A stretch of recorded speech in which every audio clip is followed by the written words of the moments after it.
BNP আর India বোঝাপড়া হয়ে গেছে। কি হয়েছে সেই বোঝাপড়ায়?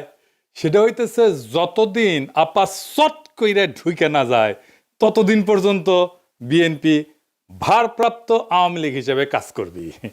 হ্যাঁ, ভারপ্রাপ্ত আওয়ামী লীগ। আমি কই বৃহত্তর আওয়ামী লীগের বিএনপি শাখা।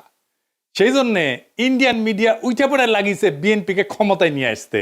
ইন্ডিয়ান মিডিয়া খবর দেখে এটা, হ্যাঁ, আনন্দবাজার পত্রিকায় সে লিখিচ্ছে খালেদা পুত্রের সম্বল নয়াদিল্লির বন্ধুত্ব মুক্তিযুদ্ধ। কি লিখেছে সেটাও কালে গুরুত্বপূর্ণ। এনা পড়ে শোনায়, পুরাটা না, কিছু অংশ বিএনপির নেতাকর্মীরা আপনারাও শুনেন। ওটি লিখিচ্ছে মুক্তিযুদ্ধ এবং ভারতকে পুঁজি কইরা প্রায় 1.5 যুগ পরে দেশের মাটিতে পা রাখতে চলেছেন খালেদা জিয়া পুত্র তথা বিএনপির ভারপ্রাপ্ত চেয়ারম্যান তারেক রহমান।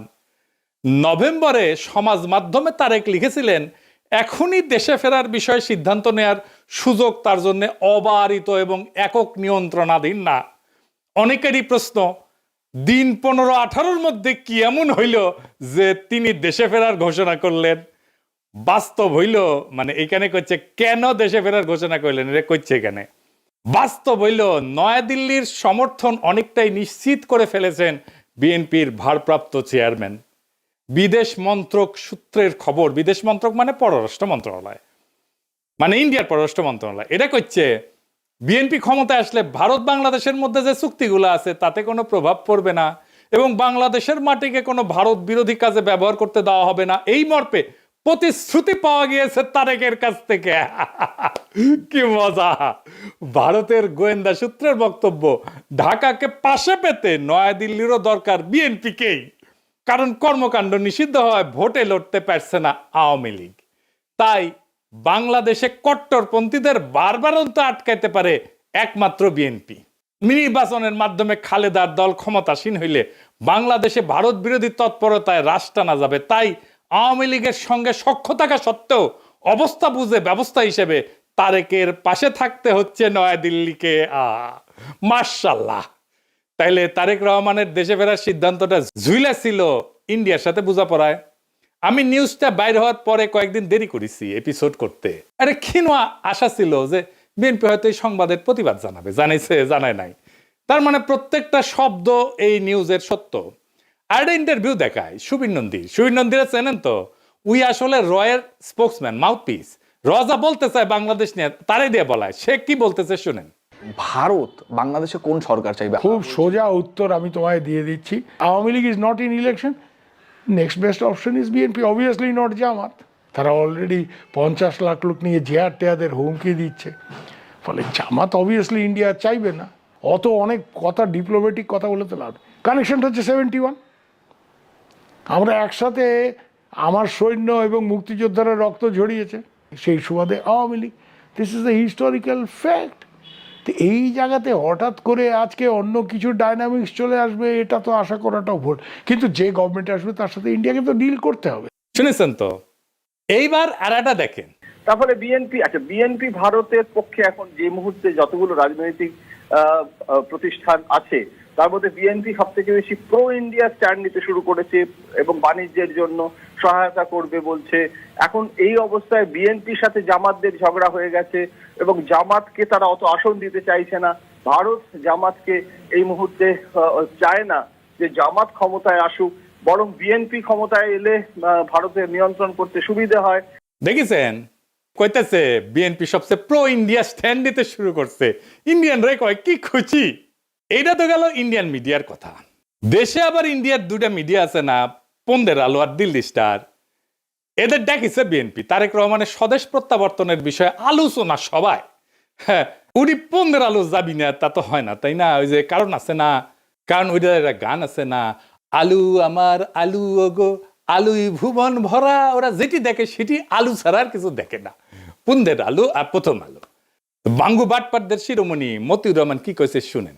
আমি ব্যক্তিগতভাবে এটা মনে করি যে দেশে একটা রাজনৈতিক শূন্যতা রয়েছে, চলছে, এটা একটা বিপজ্জনক। আমি সবসময় ভাবতাম বা এখনও মনে করি যে বিএনপির ভারপ্রাপ্ত চেয়ারম্যানের আরেকটু আগে, বেশ একটু আগে যদি আসতে পারতেন তাহলে এক্ষেত্রে হয়তো বিএনপি এবং দেশের মধ্যে একটা ভালো সুবিধাজনক অবস্থা তৈরি হতে পারত। এই মতিউর রহমান এখন তারেক রহমানের পায়ে পড়ে, বিএনপির পায়ে পড়ে। সেই লিখেছিল তারেকের দুর্নীতির বিচার হতে হবে। সেইখানে তারেক রহমানের নিজের স্বাক্ষরিত একটা হলফনামা থেকে উল্লেখ করে কইছিল এই মতিউর রহমান যে তারেক রহমান দুর্নীতি করেছে সেটা সে নিজেই স্বীকার করেছে, এ বাটপারি কইছিল। আবার ওই মামলা থেকে তারেক রহমান খালাস পেলে আবার প্রথম আলোয় লিখেছিল নৈতিকভাবে তারেকও দণ্ডিত। খালাস পেলে কি হয়েছে, তুই নৈতিকভাবে দণ্ডিত, বুঝছাও। আর এখন কয় তারেক রহমান আগে দেশে ফিরলে ভালো হইতো। তো মতি ভাই, আপনি দুর্নীতির বিচার করবেন না? হ্যাঁ, তারেকের নাকি স্যাপ ফেলে স্যাটে নিছেন? ওই নিজেই তার আলপিনে প্রচ্ছদ প্রতিবেদন করেছিল তেলে ডুবে যাচ্ছেন তারেক রহমান। ওই তেল এখন তারেক রহমান কিছু দিচ্ছে, রেখে দিছিল নিজের জন্য। তো প্রথম আলো যে বিএনপি কি পরিমাণে ভালোবাসে, ভালোবাসা যে কত সেটা একটু দেখি। হ্যাঁ, আসেন। লিখিচ্ছে বগুড়ায় তারেককে ঘিরে আছে খুন সন্ত্রাসে জড়িত নেতাকর্মীরা। মতিউর রহমান এখন শিওর, এখন আর খুন সন্ত্রাসে জড়িত নেতাকর্মীরা তারেক রহমানকে ঘিরে থাকবে না। গ্রেনেড হামলা মামলা নিয়ে করছে তাজউদ্দিনকে পাকিস্তানে পাঠায় ডিজিএফআই। জানতেন খালেদার সম্মতিতে বসুন্ধরার কাছে 100 কোটি টাকা চাইছিলেন তারেক। জিজ্ঞাসাবাদে বাবর তো মতি ভাই কয় টাকা দিছে আপনার? সাব্বির খুনের ঘটনা চাপা দিতে আপোস রফা। তারেকের স্বেচ্ছাচারিতার অনেক নজির বগুড়ায়, ওগুলো কি উঠে গেছে? আচ্ছা, তারেক কি হিসাবে বগুড়ায় এত উদ্বোধন স্থাপন করছেন? আরো লাগবে, ওর পায়ে পড়তেও সময় লাগে না, ধাক্কা দিয়ে ফেলাই দিতেও সময় লাগে না। মূল উদ্দেশ্য হচ্ছে টিকে থাকা, যেন তেন প্রকারে টিকে থাকা। তো এইগুলো কি জার্নালিজম, বস্তুনিষ্ঠ সাংবাদিকতা? এই নিউজগুলো যদি সত্য হয় তাহলে মতিউর রহমানের কি তারেক রহমানের প্রত্যাবর্তনে মিটিং এ যায় তারেক রহমানকে দেশে কেন আসলো না সেই নিয়ে কান্নাকাটি করা যায়? নৈতিকভাবে এটা জায়েজ, এথিক্যালি উচিত এইটা?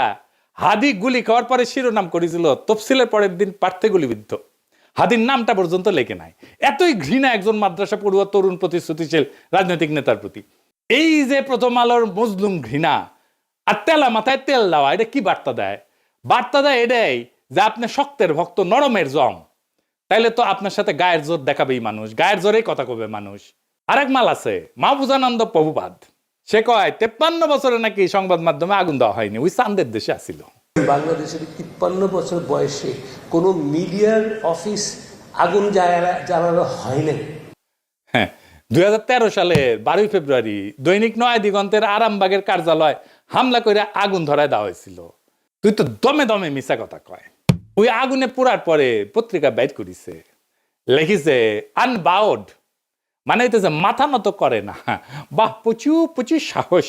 আসেন তার একটা ক্লিপ দেখি বেনজিরকে নিয়ে। বেনজিরের ভয়ে নাকি ওই কাঁপিচ্ছিল, শুনেন। আমরা কিন্তু এই যে আইজিপি বেনজিরের যে তার যে কুকর্ম আমরা কিন্তু মিডিয়াতে জানতাম, কিন্তু রিপোর্ট করতে সাহস পাইনি। আপনি হয়তো কিছু করতেন না, সরকার হয়তো কিছু করতো না, বাট ওই ধরনের একটা পাওয়ারফুল আইজিপি সে তো একটা সাংবাদিকরা কি না করতে পারত। শুনিছেন কত বড় সাহস? মাইনে নিলাম যে ওই ভিতু, তো তাইলে কি ওই পত্রিকার স্লোগানে journalism without fear or favour লেখার নৈতিক অধিকার আছে? মানে মাহফুজা নাম, আপনার লজ্জা নাই? আপনি তরুণদের কি শিখাইতেছেন? আপনার লজ্জা লাগে না এত ভণ্ডামি করতে? ভণ্ডামির তো মাত্রা আছে।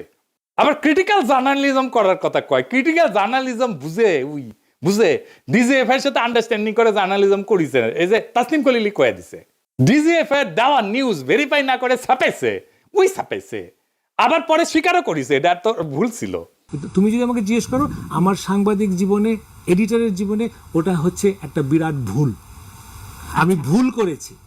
ওই সময় ডিজিএফআই এর দেওয়া নিউজ আমার ছাপানো উচিত হয়নি। ইট ওয়াজ এ ব্যাড এডিটোরিয়াল জাজমেন্ট। আমি ভুল করেছি। শুনেছেন, আমি কইছিলাম এই ডেইলি স্টারের জার্নালিজম নিয়ে 100 ঘন্টার এপিসোড করা যায়। গতকাল আমি একটা পুরানা ভিডিও দিছি, দেখেছেন না সবাই? অনেক দিন তো হইল। জবাব দিছে ডেইলি স্টার, আমার উত্থাপিত প্রশ্নের জবাব দিছে নাকি এরা জবাব দিয়ে তার ঊর্ধ্বে মিডিয়া? এরা সার্বভৌম একটা অথরিটি হইছে, সবকিছুর ঊর্ধ্বে, ওরা কেউ প্রশ্ন করতে পারবে না। তো আসলে আসেন, এই যে দুইটা গণমাধ্যম, এই যে দুইটা প্রথম পন্দের আলো আর দিল্লি স্টার, এটা কি গণমাধ্যম? গণমাধ্যমের ভূমিকা বুঝতে হলে আমাদের দুইটা জিনিস বুঝতে হবে, ট্রুথ এবং ফ্যাক্টস। সত্য কি এবং ঘটনা কি। ফ্যাক্টস হইতেছে মানে ঘটনা হইতেছে আমরা পরিষ্কার যেটা দেখছি হাদিস জানা যায় লাখ লাখ মানুষ হয়েছে না, 10 থেকে 15 লাখ মানুষ হয়েছে, আমরা সবাই দেখছি কয়েকদিন আগের ঘটনা। কিন্তু জানাজার ট্রুথ, সত্য তৈরি করা ট্রুথ মেকিং মেশিন কি? পুন্দের আলো আর ডেইলি স্টার। আমরা চোখের সামনে দেখলাম 10 থেকে 15 লাখ লোক। দিল্লি স্টার লিখেছে শয়ে। আজকের ঘটনা যদি ইতিহাসে আদৌ স্থান পায় তাহলে এটা স্থান পাবে পুন্দের আলো দিল্লি স্টারের বিবৃতিতে কি আছে সেটা দিয়া। দিল্লি স্টার লিখছে শত হাজার না, লাখ না, শত ওই যে হাদি না, একজন প্রার্থীকে লিখেছে। এটাই থেকে যাবে ইতিহাসে। আমাদের আবেগ হাদিকে নিয়ে আজকে যে এটা 50 বছর পরে সেটা থাকবে না, কারণ আমরা অনেকেই থাকবো না, অনেকে জানবেই না এই ঘটনা। তখন থাকবে এই পত্রিকার ট্রুথ যেটা লিখেছে ওরা।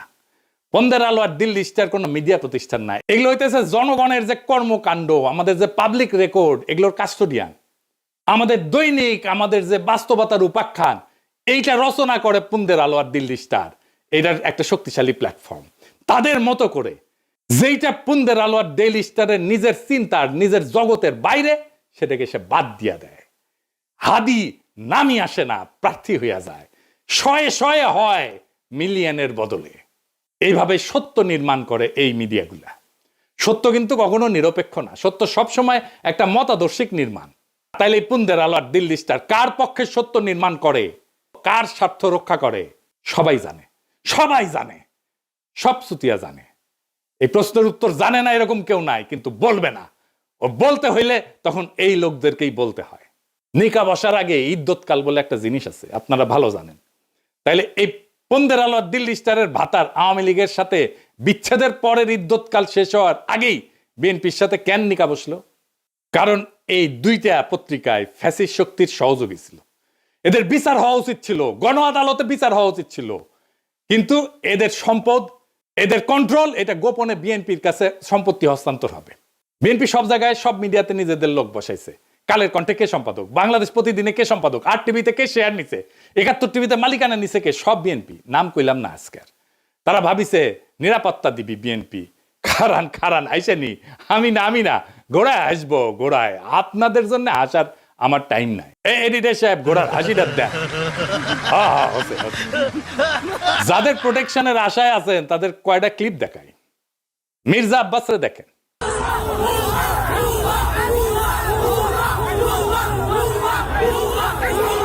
দেখেছেন ভুয়া স্লোগান তারে দেখা।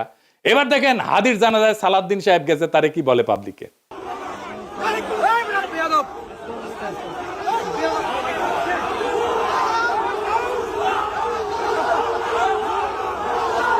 দেখেছেন এটিও ভুয়া স্লোগান। এবার দেখেন ফিরে যেতেছে সালাউদ্দিন, সেটিও দেখেন কি ভুয়া স্লোগান।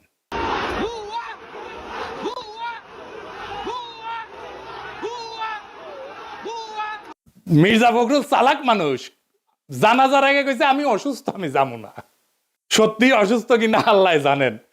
বিএনপি শীর্ষ নেতাদের প্রতি জনগণের অনাস্থা আর অশ্রদ্ধা কোন জায়গায় গেছে দেখেন। এরা ইলেকশনে জিতবে কি মনে হয় আপনাদের?